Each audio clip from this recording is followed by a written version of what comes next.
dinikahin sama gua. Lu bisa buktiin itu lewat tes DNA.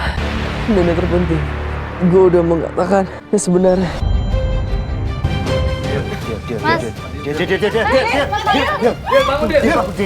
Semua berawal dari Fadil yang dipengaruhi oleh Alia untuk supaya menikah dengan Flora.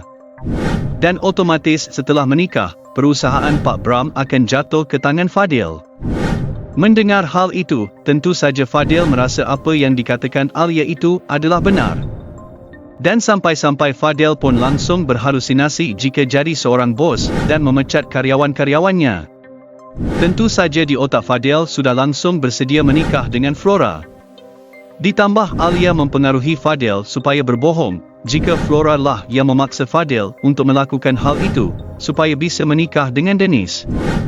Semua yang dikatakan Alia masuk di akal Fadil dan langsung bergegas menuju apartemen Flora dengan berpakaian seperti seorang bos, sampai-sampai Bu Sinta pun tidak mengenali jika itu adalah Fadil.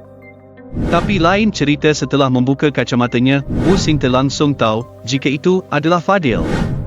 Tentu saja Bu Sinta heran dengan kelakuan Fadil dan menanyakan apa tujuannya datang. Fadil menjelaskan jika ingin ketemu Flora dan menikahi Flora. Tentu saja Bu Sinta merasa sangat kesal. Fadil kembali memberitahukan Ibu Sinta jika sebentar lagi Flora akan melakukan tes DNA dan pasti semuanya terbongkar, jadi sudah pasti harus menikah dengan dirinya karena itu adalah anaknya. Di sini Fadil dikejutkan dengan apa yang diberitahukan oleh Bu Sinta jika Flora tidak jadi melakukan tes DNA dan sekarang berada di dalam penjara. Tapi hal itu tidak membuat Fadil untuk berhenti. Dan malah Fadil akan membongkar semuanya kepada Dennis. Tentu saja Bu Sinta mencoba menghentikan Fadil.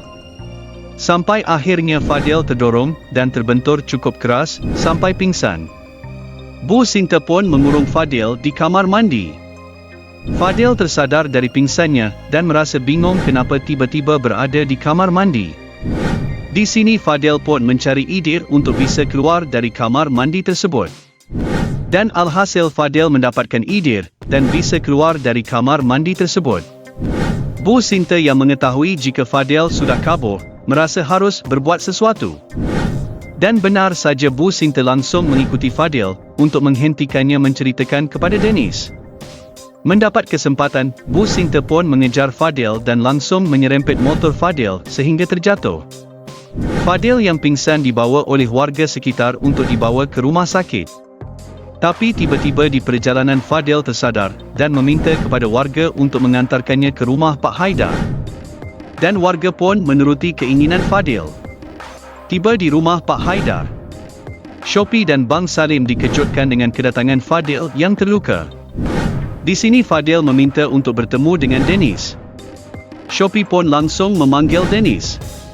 Semua orang terkejut melihat kondisi Fadil. Dennis menanyakan kepada Fadil apa YG terjadi kepadanya. Tapi di sini Fadil langsung memberitahukan Dennis jika bayi yang dikandung Flora bukanlah anak Dennis tapi anaknya. Dan Fadil pun memberitahukan jika Flora YG memintanya untuk melakukan hal itu dengan tujuan untuk bisa menikah dengan Dennis. Perkataan Fadil tidak dipercaya oleh Dennis karena merasa yakin jika Flora tidak mungkin korbankan kehormatannya hanya untuk menikah dengan dirinya. Tapi di sini Fadil mencoba kembali meyakinkan Dennis untuk tes DNA anaknya Flora. Fadil mengarang cerita karena takut jika dijebloskan ke dalam penjara. Tapi apapun itu bersyukur Fadil sudah jujur kepada Dennis.